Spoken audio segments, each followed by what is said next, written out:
Good afternoon, everyone, and thank you for joining us for this April CRAE webinar. I'm Anna Remington, Director of CRAE, and I'm delighted to see so many people here for this afternoon's talk. Here at the Centre for Research in Autism and Education, we're a team of autistic and non-autistic staff and students based within the UCL Institute of Education and part of the Department of Psychology and Human Development. We aim to conduct high-quality, cutting-edge research, but also to ensure that the results of that research reach those who stand to benefit from them. The CRAE webinar is one aspect of that, allowing people both within and beyond academia to hear from some of the key researchers, practitioners, and advocates in the field. Through everything that we do, we take a participatory approach, which means we work with autistic people in all stages of our research and initiatives, from the initial design right through to the sharing of the outcomes. We hope that this means that the work we do is meaningful for the autistic community. At this point, I'd like to say a big thank you to all our funders, supporters, and team members who contribute to our work and make it all possible. In particular, a special thank you to Pears Foundation for their generous ongoing support that underpins everything that we do. And today we're delighted to have one of our very own doctoral students, the wonderful Luci Rose, joining us. Luci has almost 30 years of experience teaching and working with autistic children and young people with a range of special educational needs and disabilities. She currently co-leads an advisory team supporting autistic pupils in mainstream primary schools and providing training to staff and parents and carers. Luci's research focuses on the unrecognised abilities of non-speaking autistic children, and it's this that she'll be talking to us about today. Please do put any questions you have for Luci in the Q&A box, and CRAE's Communication and Engagement Officer Brian will ask her as many as possible at the end. You can also post these questions anonymously if you prefer. And now I'm delighted to hand over to Luci. Hi, everybody. Thanks very much. I'm just going to share the screen. Okay. Fantastic. Hi, I'm Luci Rose. So as Anna said, I'm one of the doctoral students at CRAE. I'm also, by trade, I'm a teacher, and I've worked for years and years with autistic people, often with people who don't use a lot of speech or mouth words, as some people prefer to say. Today, I'm going to be sharing my research with you, investigating how we form those opinions about those young people who are not using speech, what we know about their abilities. I'm not an autistic person myself, I'm neurodivergent. So throughout this entire presentation, I'll be referring to the autistic people who've helped me with this research. And the first one that I want to mention is Chris. So Chris Furness was one of my consultant advisors at the very beginning of the study. And Chris was a young man, he was autistic, he was a non-speaker. He used a spelling type approach for communication called rapid prompting method. Chris was a real inspiration to me, and very sadly last year Chris died, and I wanted to dedicate this entire webinar to Chris and to thank him and his amazing mum for all the inspiration and help they've given me. In order to do this, I wanted to start by sharing some of Chris's own words himself. It's an insult when people can't see that I am intelligent. They may see me biting my hand and think I do not understand anything. They may see my speech is missing and assume that I'm unable to understand anything. They may not believe that I am able to have personal thoughts about a variety of things. I think that can mean people do not think to include me in discussions. And I just wanted to say that I really want to include Chris in this discussion today. I have some other thanks that I want to give to my other autistic consultant, Karen Lenny-Buckle, and also my participant advisors. And I'll explain what I mean about that role a bit later on, to Max, to Keith, to Jack, to Ellen, to Ron, to Charles, to my amazing supervisors, Anna and Chloe, but also to the children and the staff and the parents who've helped me with this study throughout. So, how did we get here? Well, first of all, I was a teacher in school, and I was looking at a group of children who were constantly judged based on, I guess, what we'd call output, their performance on tests, or their not having mouth words, not having speech, or the fact that they weren't able to engage with academic type tasks.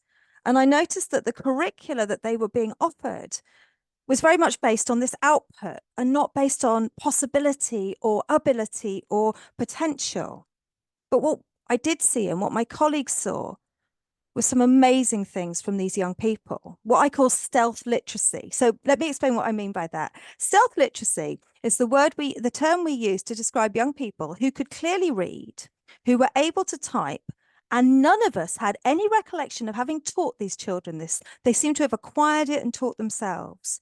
Amazing art and sculpture, but also incredible choreography, spontaneous choreography sometimes, being able to choreograph a group of people into an amazing dance piece, some of their IT work, some of their incredible plans. So we could see some real abilities, but we're also aware there were difficulties with performance.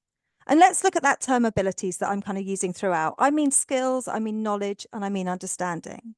And alongside my professional work, there was a growing body of research showing that where autistic young people who were non-speaking were doing certain types of tests, certain types of IQ tests, for example, the Raven's progressive matrices, they were scoring really well on those tests. So I had my professional experience, and there was a growing body of research. And alongside the research, there were some amazing blogs and books and films and other forms of communication coming out from the non-speaking population themselves. And that started to paint a picture. So I cheerfully started recruiting people for this study. And by the way, just spoiler alert, things are about to go in a very different direction. So I was looking for 30 sets of people. I ended up with 19, what we call triads. So by that, I mean that I had a parent or carer. Actually, they're all parents. So I'm just going to use that term from here on in. I had 19 parents. I had school-based staff, maybe Senko or a teacher or a teaching assistant, and one non-speaking autistic child. They were primary age, some were in special school, some were in mainstream. And I really want to highlight what I think is actually a limitation of this study. We had real difficulty recruiting, and we ended up with 17 boys out of 19, which I think is a limitation. And that's something I'd really like to think about in the future, is how we recruit more girls who are both autistic and non-speaking to studies of this nature. We used a process of continuous assent, which meant that I spoke to teachers, I spoke to parents. I wanted to really make sure that we were certain that young people were only engaging in our study when they were happy to do so, when they felt comfortable. And we were very, very vigilant to ensure that was the case. I conducted some studies, and after I did, and I'll explain all of this process as I go along today, I also did a further study where I recruited 6 adult non-speaking autistic participant advisors to look at the work I'd been doing and to gain their opinions, again, because I'm not an autistic researcher myself. So I had a plan. I had a very neat and tidy plan. This is what I thought I was going to do. I thought that I was going to conduct some tests. I was basically thinking of replicating some of those studies where young people have performed really well on specific IQ tests, Ravens, etc. I thought that maybe I could get the children to answer a questionnaire if I used symbolic communication. I was putting together a staff and parent interview, and I wanted autistic consultants to just check I was asking the right kind of questions. And I believed, and I now think retrospectively pretty naively, believed that when I did all of that, eventually I would understand whether or not these children's abilities were being underestimated. And then all of a sudden, I found myself in a very different context. And that context was the COVID-19 pandemic. And suddenly I really couldn't do things in the way I'd intended. I couldn't get children ready for those tests and get them acclimatized to similar types of activities and get used to me and make sure that they were really, really comfortable, because I couldn't get into school. And I couldn't get to know the children and work out what kind of communication systems to set up and to work with them to get them used to those communication systems and make sure they were able to express themselves, because I couldn't get into school. And I'd started to do some of the interviews with parents and carers and staff, and parents and carers and staff were saying, we're on our knees right now. We haven't got time to do interviews with you. And as a result, I had to change everything. And I'm actually very glad I did. So I'm just going to give you a quick overview of what I did, and then I'm going to go into those different studies individually. Okay, so this is what I did. I'm just moving myself around the screen so I can see. Okay, so the first thing I did was create some communication activities that were not only accessible to the children, but that could be delivered by staff or parents themselves. Because thank goodness, and really give out really big thanks to the people who helped me here, staff, and in one case a parent actually delivered these activities for me. And where possible, I watched these by video if that was possible for the young person to tolerate. So the first thing we did was I created some bespoke communication activities for the children to enable them to at least express some preferences. And I based that on the advice from the parents and from their staff about what they said children liked and didn't like. So delivered by parents and staff, and that enabled me to generate some qualitative data. I then did go ahead with some testing, and I'm not claiming at all that these tests were done to fidelity, because they were done in very difficult situations during the COVID-19 pandemic, and they were administered by parents or administered by staff in schools. So I think it'd be better to think about these kind of tests as a kind of test activity, a go, just to see how the children engaged with them, because that was going to be a lot more useful to me to see how they were going to engage with those tests. And that enabled us to generate both quantitative and qualitative data. So we had scores, but I was also able to see what was going on when the children did those tests in a much more depth. I did continue to carry out semi-structured interviews with anyone that was able to do that. And I also turned that interview format into questionnaires that people who weren't able to do interviews could complete. And I used a thematic analysis to analyze these. It's based on reflexive thematic analysis. It's based on that premise. And that generated some very rich qualitative data. And then finally, as I said, my final study, working with autistic participant advisors, I sent questionnaires about the research I was doing, my early findings, their own experiences, and their views about the research which was being conducted, which again generated qualitative data. So after all that, my study looked a lot more like this. The testing became a test activity to look at how those children were engaging. The communication activities were really exciting because I was enabling staff to do brand new communication activities they'd never done with the children before. And we started to see how could children possibly access some very novel communication activities. We had the parent staff interviews and also the questionnaires. The advice from my autistic consultants fed into all of those studies. The parent and staff interviews fed into the communication activities. When I'd done my analysis and my interpretation, I shared that back to one of my consultants and also to the participant advisors. And I said, look, have a look at this. I'm not an autistic person. How am I doing with this? Am I in the right track? And I was able to gather their views about what I thought I saw happening. And that enabled me really to see what I was actually doing. And that was trying to see how those opinions about ability are actually constructed. Okay. So I'm going to go through each of these studies. And the first one I'd like to start with is our adapted communication activities. Partly because these had such an impact on my practice as well as on this research study.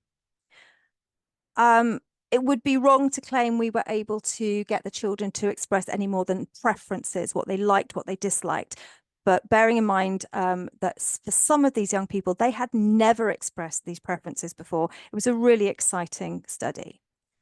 So, as I said, parents and staff consulted.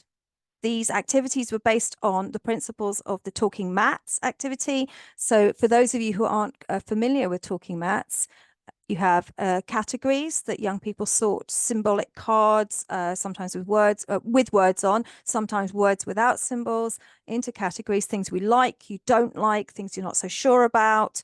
It might be something you find easy, something you find difficult. So you have categories that you're sorting into. But what I did, which was different from Talking Mats, is I acknowledged that for some children, weren't at the point where they were understanding little symbols representing like it, not sure, don't like it. We acknowledged for some children, actually, symbols, pictures, and words were not accessible to them.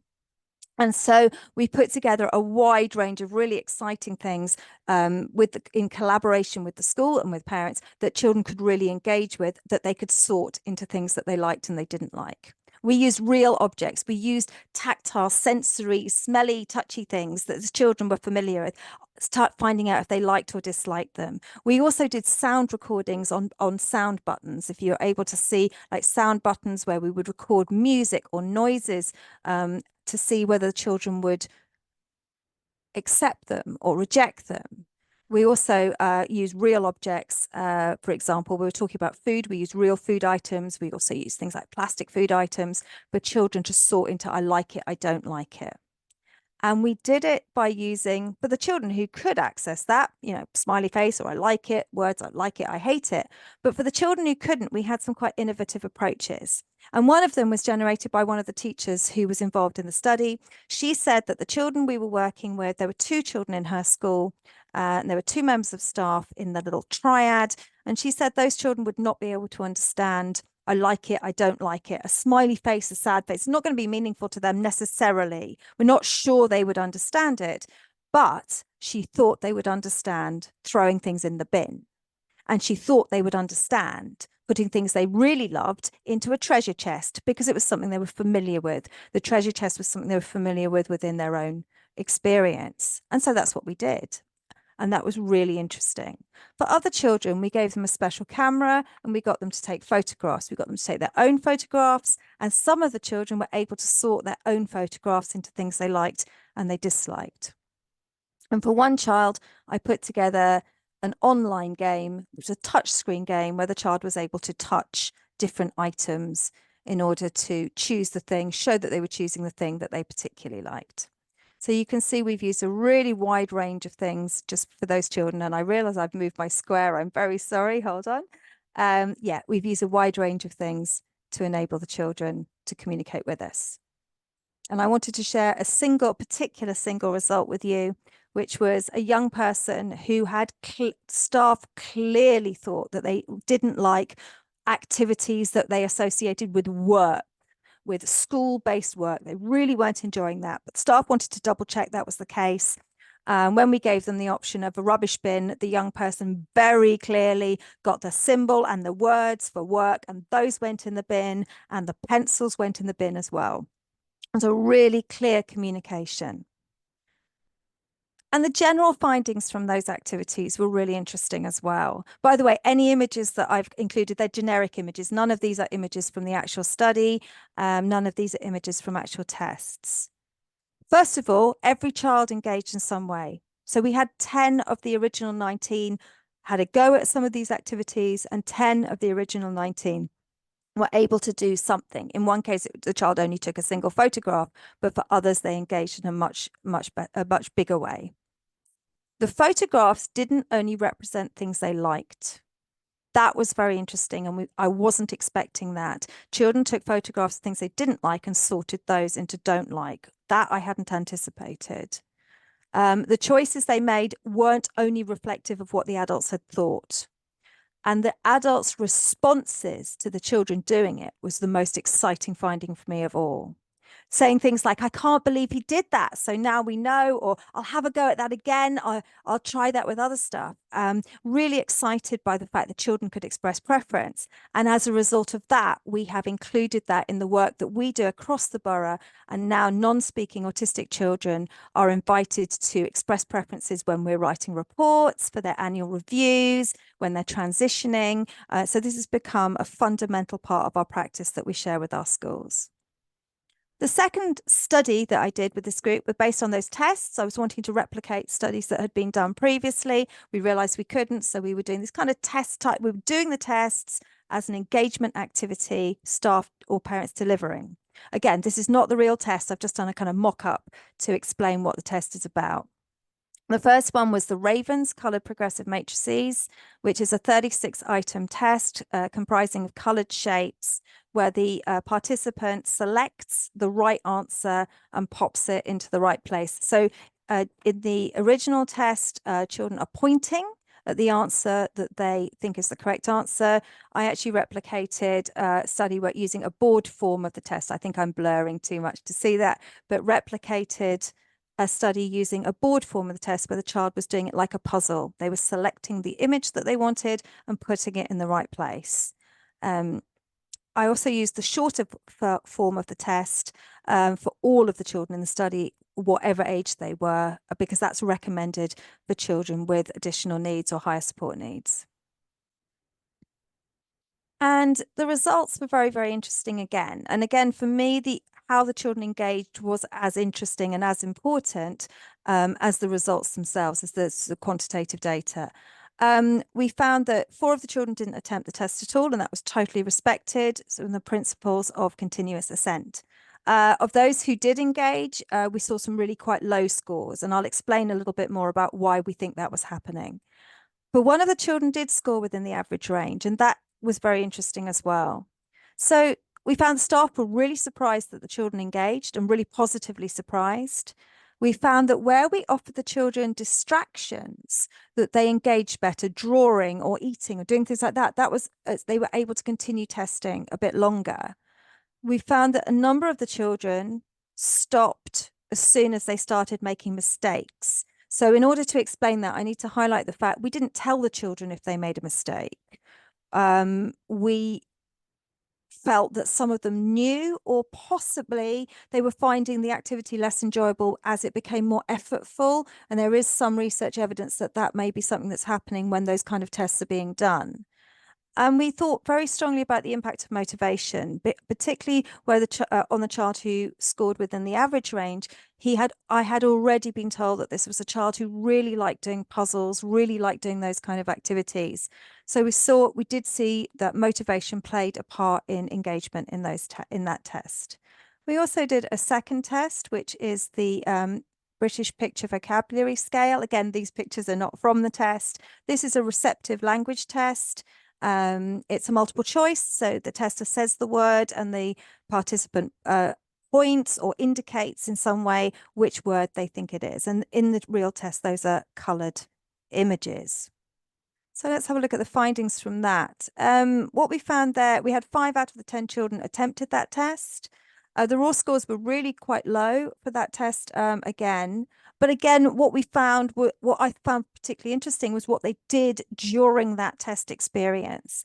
For example, searching through the booklet, through the test, for pictures of things that they were actually interested in. So kind of going beyond the bit where they were no longer taking part in the test, but wanting to find pictures of things that they found particularly interesting. Again, distraction, keeping them distracted, enabled them to engage a bit longer. And again, we saw real delight amongst the staff where children did engage. So what did we possibly think at this point was going on? So initially, again, talking to staff, I think there might be a slight glitch on that slide. I'm sorry if that's the case. So talking to staff and talking to parents and also looking at these results myself, we really began to see that anxiety and fear of making mistakes might be playing a part in children not engaging or not wanting to continue once they'd started. Staff talking about a child not wanting to try anything unless they could definitely get the answer right. We also questioned whether or not children were definitely understanding the images they could see on the BPVS, on that receptive language test. We're worried. One staff member, for example, said, "Look, that picture, that kid's definitely never seen that thing. They don't know what that is because they've never experienced it." Thinking about that kind of literal understanding that some young people experience. Some of the pictures had facial expression. We know that some autistic people report that neurotypical facial expression can be very hard to read. I know equally that, neurotypical people can struggle to read autistic facial expression. So how much are those images responsible for the child not knowing the answer there? We also know that there are visual processing difficulties and differences amongst the population for some people. And also one of the things that we, again, started to think about, and there's some research in this area as well, is whether the pictures themselves were what the child associated with the word. We associate the word cup with this thing, but do we necessarily associate the word cup with an image of a cup? So again, thinking about whether in the future using an object might be another way of testing that receptive language. I also wonder myself whether the children needed increased processing time, if they needed a lot longer. What we found is once they stopped doing the test, they didn't want to return to them. Perhaps if the tests had been broken down into much smaller pieces and done over a longer period of time, that might have been easier for them. And a lot of the literature and a lot of the conversations that I've had with non-speaking autistic people, and also the advice I got from the participant advisors in the final study in this set, suggests that physical difficulties, motor difficulties, what autistic non-speaking writer Ido Kadar calls an output disorder, those might be some of the reasons why things are so difficult, that children might know the answer, but not be able to select the correct answer. So that was some of my original thinking around what might have been going on. Okay, so the third study is a study where we looked at those parent and staff questionnaires and interviews. In the end, we had 12 semi-structured interviews and 6 questionnaires, and one staff member, one parent declined to take part in those. The data was collected over a really, really long time because of the pandemic. This was not the intention when the study started. And I just wanted to give a bit of a summary of how we put that together and then look in a bit more depth at the answers we got. First of all, the questions themselves came from recommendations by the autistic consultants. They were also partially based on the CERTS assessment, that's social communication, emotional regulation, and transactional supports framework. And that's a framework that I use very much within my professional work. And one of the reasons that we took questions based on the ideas in that framework was that framework celebrates a wide variety of ways of communicating. It recognizes things like rejection positively. And we wanted to ask parents, and we wanted to ask staff about how they saw their children communicate, how they saw the children perform, what they thought the children might be able to do. We also wanted to make sure we knew if the children weren't happy, and we wanted to check in on those preferences as well. All of those answers, as I say, were analysed using thematic analysis. So I want to share some of those findings with you. Okay, so I'm not going to go into the detail of this great big spidergram, but I just wanted to touch on some of our key findings and then highlight some of those. First of all, staff really believed that they recognize a wide range of abilities. We also saw some misconceptions as well.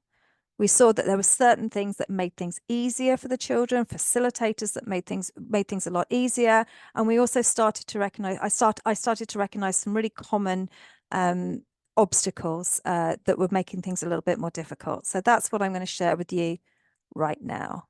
All right. So first of all, the adult respondents believed that they had seen some real hidden and unrealized potential. We heard words like blocked, tap, and unlocked. They felt that the children had abilities, understanding, skills, and knowledge, but they couldn't quite enable them to realize their potential. They also described, both staff and parents described the phenomena of the child not looking as though they were attending to learning, not doing what's sort of said in the field of, that kind of good sitting, good listening, which we all know is not necessarily equated with learning, that the children were doing something else or not appearing to attend, but later on, they clearly had learnt and they were able to replicate that learning. They also described a fantastic range of non-verbal communications. Proximity, kind of standing near the things they wanted, looking at things, eye gaze, bringing objects to people, bringing people to objects, miming, symbols, pictures, in one case, spelling. So they talked about the things the children could do. So obviously spelling is verbal. And they also talked about sudden, unexpected speech, sometimes really clear, out of the blue, suddenly happening. So they talked about a lot of things that were very, very positive. I also uncovered some what appears to be misconceptions amongst the adults. For example, some of the adults who knew the children really well really believed they recognized their children's ability, but they themselves were really worried that people who didn't know their children, unfamiliar people, would just not get it, would not understand what those children were able to do. They were really concerned that perhaps someone visiting a classroom or someone out in the street would underestimate the children's potential, their ability, their intelligence. I also found that adults expressed a lot of delight and surprise and wonder, and that was really positive. But it was also indicative that maybe previously they'd underestimated the child. They couldn't believe they could do it. I suddenly saw the child do this amazing thing. I couldn't believe they could do it. Had they actually expected the child to be less able? So there were a lot of common obstacles that were coming up. One of those was anxiety. And that related also to demand. So we saw people saying that children could do things, but they had to be calm to do them. We also saw that sensory issues were difficult, both sensory dysphoria and also sensory seeking. So actually giving a child enough sensory stimulation meant that they could engage. And again, we saw this theme of a problem with movement, a problem with motor skills, making it difficult for children to engage with a more typical curriculum. And then that not only was there anxiety present, but adult-based demand provoked anxiety, and the combination of those two things made it more difficult for children to engage. He also talked about the positive things that really enabled the children. They talked about alternative augmentative communication systems. I realize I've left a really important bit off the last slide, so bear with me. I'm going to go back in. Hold on 1 second. Okay, what the key finding, one of the most important obstacles that parents and staff talked about was the lack of appropriate communication support. Children having no communication systems, children having inadequate communication systems, or children having communication systems and the adults themselves not feeling that they were trained or understanding or had the equipment to enable children to use them. There were some children who had excellent communication support, and where they had it, the staff talked about them engaging more in the curriculum when it was being used. Another of the supports that came up a few times was the facilitators that supported understanding. And by that, I mean things like visual support. So you might see things like visual schedules, visual prompts, adults modeling, people prompting, and giving children that processing time that they needed. And again, a really key theme, one of the most enabling things that came out of this third study, these interviews and questionnaires, was that motivation was a key factor in enabling children to engage. And there's a lovely quote from a parent, which I've included, which is, if he wants to do it, it's like a piece of candy for him. That idea of intrinsic motivation being so delicious that you can do things, you can really overcome difficulties as well. And I spotted some differences between intrinsic motivation and extrinsic motivation.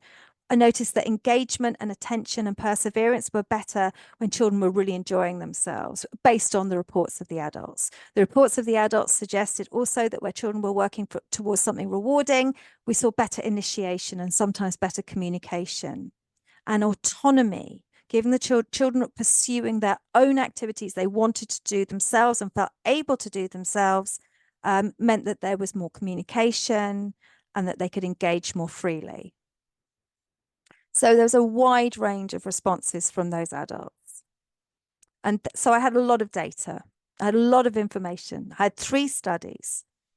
And I had a lot of thoughts about what was going on. So I took these back. So I recruited 6 non-speaking autistic adult participant advisors, 5 men and 1 woman, who completed a questionnaire for me. What I did was I used closed questions with the option to comment, so that it would be open to people with a wide range of communication styles and systems. I presented them with a summary of the research findings from those first 3 studies. I also summarized current research, both topics and methods that are being used, and shared that with them. And I also asked them to describe their own experiences as well. And they were extremely generous with their time and gave me some amazing answers, which I'd like to share with you now in this final part.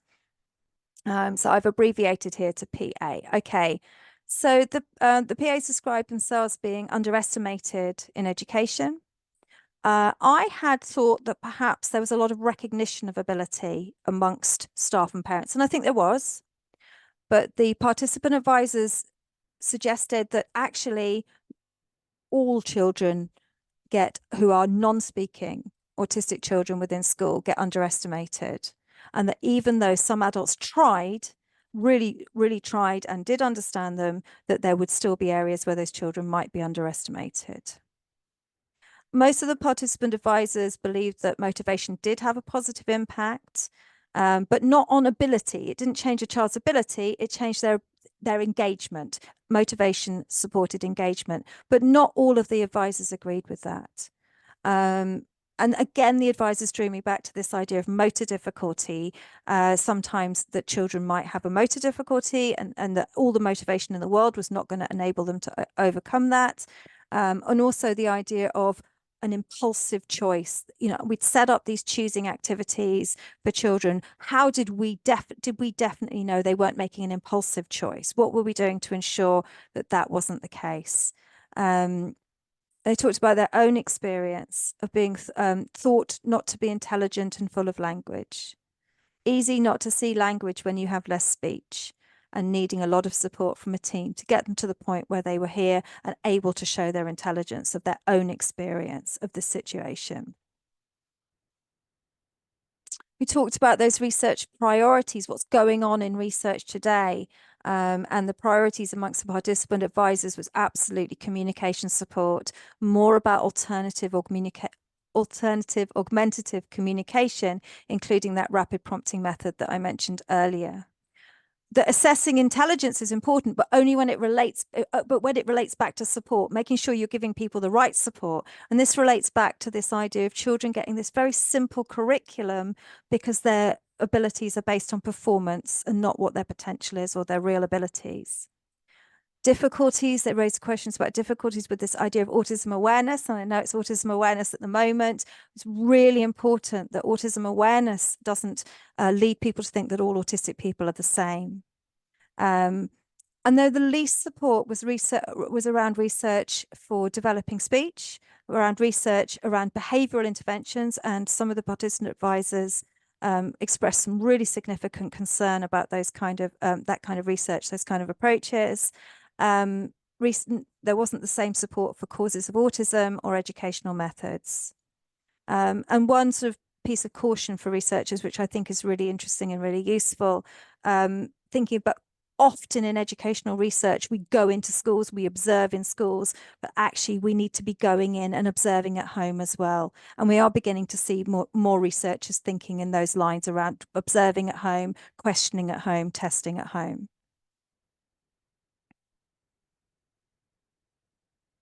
And I think the biggest message that came from my participant advisors was this: include us. People are studying the right stuff, but they're not including non-speaking autistic people. Look at learning and cognition, not on function, not that output, not performance. What are people actually able to do? Researchers need to use better tools to be reliable in doing things that capture what defines intelligence and not differences in speech and movement. And I think that's really, really important. Okay, so I'd like to finish with two slides. One is some conclusions, and the other is just a couple of thoughts for the future. I think based on everything that I've described today, and I'm still thinking, I'm not quite done yet, and the amazing input from the autistic consultants and the participant advisors, I think the people who know non-speaking autistic children well are certainly best placed to recognise their abilities and unrealised potential.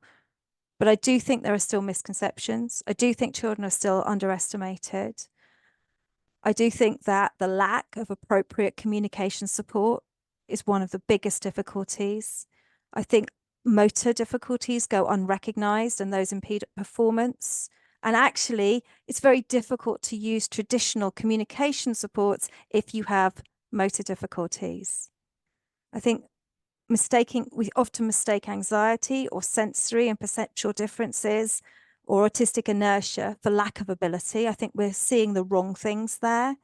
And this is a heterogeneous group who have diverse and often unmet support needs.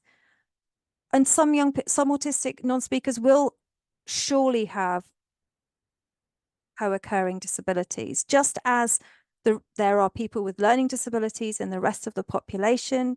I would imagine that there are people with learning difficulties amongst the non-speaking autistic population, But I think what I've learned through doing these studies over these years is we just don't know who's who. And I think that's the difficulty that we have here. But I do believe that this study started to help us see how those opinions about ability are formed. So for future research, it's got to be designed and led by autistic non-speaking people. I think we have got to recognise the heterogeneity of this group, and we've got to be including everybody's views, including people who do have learning disabilities alongside being autistic. We've got to have communication support that's effective enough for everybody, including those with motor disabilities, to be part of the research discussion. For people who can use words. But we also know for some people, they may need symbolic communication. So we need those symbolic communication alternatives for some people as well. And finally, what if we could actually get the opinions, and the viewpoint and the perspectives of autistic people who are not even using symbolic communication and include them in this discussion? I think that might just be wholly transformative. Thank you very much indeed. Lucy, thank you. That was absolutely brilliant. I know Chris would be proud. He felt very much part of this discussion, particularly through your generosity, your care for delving into people's experience. I'm very, very impressed. Thank you ever so much for this. I actually wrote some notes. I said it was a masterclass in reflective experimental design. That was my thoughts as we were going through. You constructed this wonderful idea about ability using real things. And I think I can speak for almost everyone here where I can say work and get in the bin. Yeah, brilliant one. That actually that you went from there and then you started to talk about the relationality of how all this stuff was put together. That there was surprise.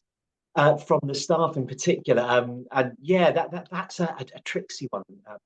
Being a teacher myself, actually, how do we expect these things, and how do they not sneak up on us? There's a joy in the preference, but not just in making the preference, but seeing the preference being made. You talked about the obstacles of anxiety and demands, and the sensory motor stuff together, and this need for appropriate communication support that allows this sort of fostering of autonomy, this ability for the intrinsic motivation to become part of a flourishing life. And you talked that then you took everything to your participant advisors. And in that, I kind of saw research itself as a motivator. Just lovely, lovely sort of this engagement with it, which it really did. It filled my heart. It was a lovely, lovely thing to see. Lastly, it all becomes with this return to what can be a very bland curriculum, and how we make sure that it's not as educated. Yeah, I like that little look of disgust. I agree entirely. I have several questions coming in. So yeah, I've got a handful of questions. First of all, a good place to start, and a very simple place to start. Where can this research be followed? Where would people follow you? How do they find out more? Because you do great stuff. Well, I haven't finished the doctorate yet. That is my big job right now, is to get it completely finished. I really am at the final bit. So nothing's published, nothing. We're not at that position yet. So right now, this is the very first. This is its very first outing, really, to be honest. Do you have a Twitter handle or something similar, or LinkedIn? What's your preferred media for people to find out what you're doing? I don't particularly, but what I will do, Brian, is I'll set something up that could go when we sort of pop this onto the channel. I'll make sure there's a something. There's a link for people to follow, because people are wonderfully interested out there. A question from Kim. Kim says, fantastic research, thank you. Kim has found that trying to expand thinking around particularly AAC has underestimated literacy ability, and that's a hard thing to do. She keeps coming up against the rejection of spelling and facilitated communication. Now, when Lawson has done an awful lot to support this, have you found negative attitudes like this to expanding things without adult judgment? Is there a discussion going on about how communication is facilitated? Yeah, there very much is. This is something, it's a very hot topic. It's something Yeah. that's being discussed a lot. It's sort of beyond the remit of this particular research to get into the nitty-gritty of that. But no, it's a difficult topic at the moment. There's a lot going on. There's a lot of research going on. Wen Lawson actually very kindly signposted me to some people who were non-speakers themselves who could support me with that. I'd also recommend anyone who's really interested in that, that Jaswal and colleagues have done some research, some really interesting, innovative research in this area, which I think better answers that question than the kind of work I'm doing. What I would say is, having worked with autistic non-speakers for most of my career on and off, to me, I was surprised to find out that other people didn't know how able some autistic non-speakers were. That was the bit that surprised me. I wasn't surprised by how able some autistic non-speakers are. I just didn't know no one else knew that. So I think for me, I had a luxurious position when I came across people who were using alternative communication, including spelling techniques, because it seemed logical to me. Yeah. It seemed logical to me that that might be something that people would be doing. Before we go on to the next questions, I actually came up with a question from my teaching background that I'd love to ask. There are more questions, and I don't want to take up too much time. I remember during my time in an inclusion unit, Ofsted came to visit. How do we get across to Ofsted in a very short time these unrecognizabilities, this potential that's there? I think as teachers, we have to do this very performative thing at some point just to make sure the school gets a tick. How do we do that? Okay, so I think I'm gonna draw on my professional. I'm gonna put my professional hat on to answer that one, if that's okay. Nice. Actually, I have to say that during the study, one of the adult participants worried about. They used the phrase "an Ofsted inspector wouldn't get that." Now, obviously, there are colleagues within Ofsted who are very familiar and very skilled within the area of learning disability, autism, communication difficulty, all of those kind of things. However, there is a worry that any outsider might come in and look at a situation and go, I don't understand what's happening here. Why are you doing that? You know, what's going on? So I want to draw on a personal experience that I had actually during an inspection. The answer, by the way, just to sort of give you a spoiler alert, is to tell a story. I think I was doing a lesson and I had an observation from an inspector, and I was with non-speaking autistic children. And during that session, no work of any description occurred whatsoever. And by the end of the session, I was covered in blue paint. However, I had written a really sort of lengthy descriptor of every young person within that room to say what's happening. You know, if a stranger comes in, this might happen. You might see these things occurring because really you're not terribly welcome here, and you're a bit of a stressor and an anxiety provoker in that situation. So write a story, explain what people should be seeing, and also capture what people are doing when they're calm, when they're motivated, when they're happy, when they're autonomous, so that you can show external people that as well. Yeah, no, beautiful answer. I wish I'd thought of that 10 years ago when I was in the classroom.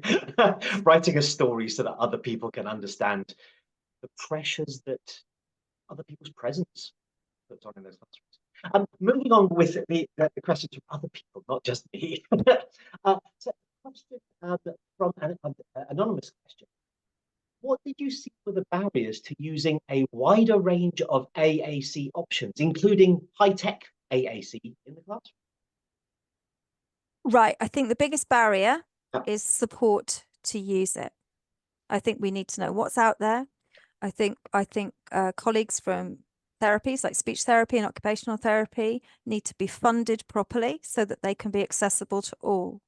I think that we've got highly skilled colleagues out there, and the lack of funding in education and health means that young people who desperately need these really important supports are being denied them, and the basic human right to communicate is being denied people because of lack of funding.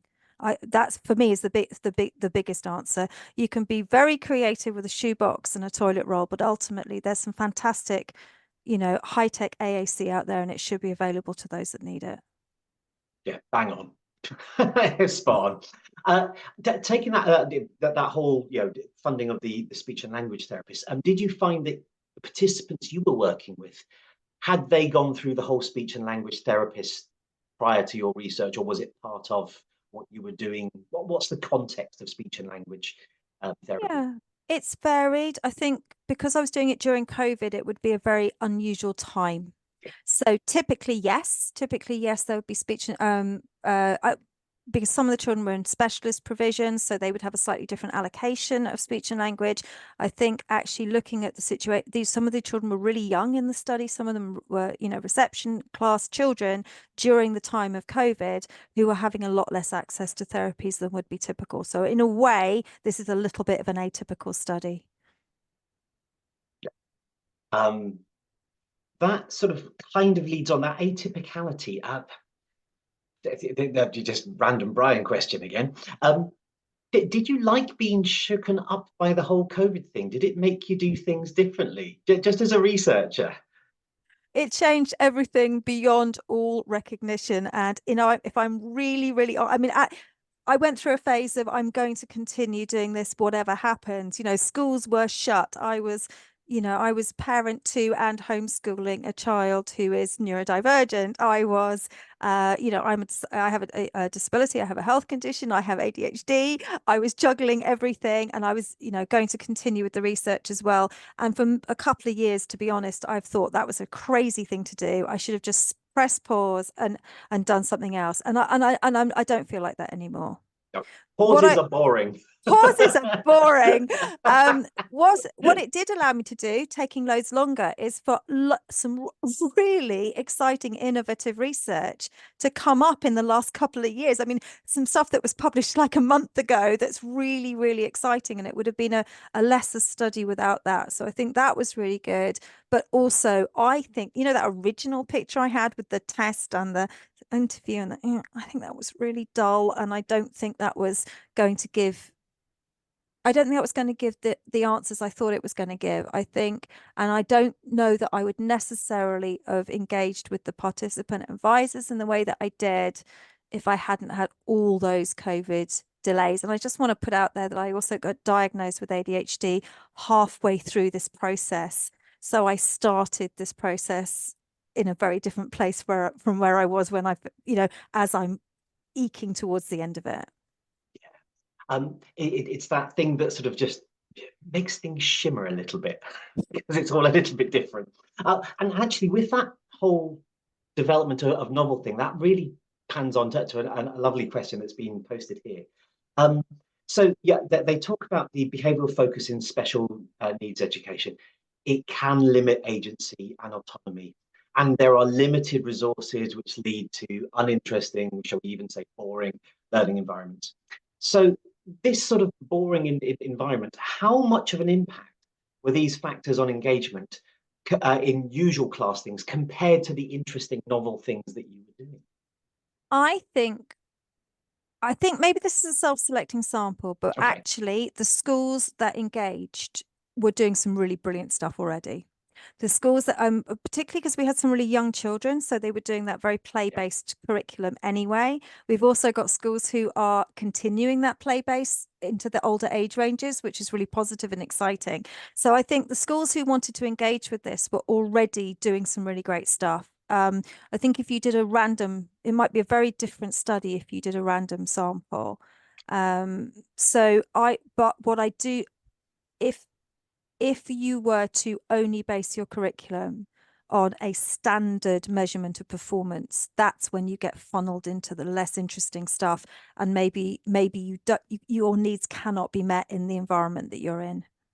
There is something disabling about assessment, that it actually takes, it takes it away from the joy of learning to some number on a piece of page that somebody else needs. We've still got a handful of questions left and not that much time. I'm not sure if I'm going to get to them all. Have one question that came in anonymously via the chat. It says, this seems like really great research that is fairly unique, as much research focuses on those who can speak. Are there any other researchers doing work in this area that you would recommend looking at? Yeah, actually, there's a lot. So would it be useful, Brian, if I put together a little summary and perhaps even that could go with this when this goes on to, you Yeah, know, when yeah. you put this up. So let me collect up and put together a collection, because as I say, a couple of bits are being published as we speak. So let me put together a collection for you. Fantastic, and that can go. So this talk will go up on YouTube in the next week or so, and we've got all the comments, which are not the usual cesspit you get in YouTube, but we'll fill the comments full of good stuff to help people out. I've got a few things. We've got 3 minutes left, but I've got a few things to share that people may not be picking up from the Q&A. So Susan would like to make people aware of the research done by Professor Alex Woolgar at Cambridge University, Hidden Abilities in Autism, details on her website. There are also the Vikram, so Lawrence is putting out the Vikram Jasper Lab at the University of Virginia. So lots of people doing this kind of stuff. As I've said, there's a recording of this webinar. We'll put it out onto YouTube. Can you just put that Joanna Grace is doing some great work at the moment, which is brilliant. I have time for one last question, and we'll go for Kat's question. To what extent do you find that there is a focus on addressing weaknesses rather than developing student strengths in schools? Oh, that's a lovely question. I It's wish I great, had, isn't it? a whole other hour. No, I think we forget how unmotivating working on things we find hard is. And I think I go into school a lot and I say, if I got up in the morning and had to redo my driving test or sit my maths O level, yes, I'm that old, I don't think I'd get out of bed.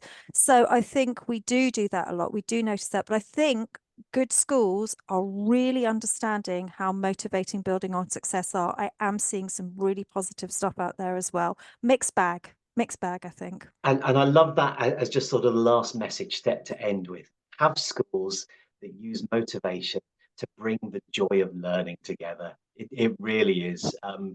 These places shouldn't be bleak prisons. No, they should be something far, far better. Luci, I want to thank you on behalf of Cray for all that you do, for the research that you do. It's fantastic. It fills me with joy and warmth.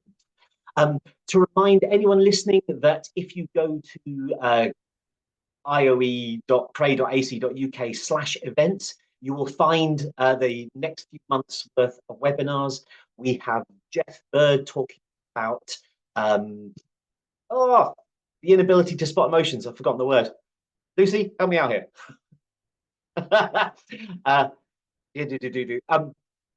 It'll come back to me a bit. And then following that, we have Emin Gubez, University of Birmingham, University of Portsmouth, talking about somebody just put it in the chat, alexithymia. Thank you.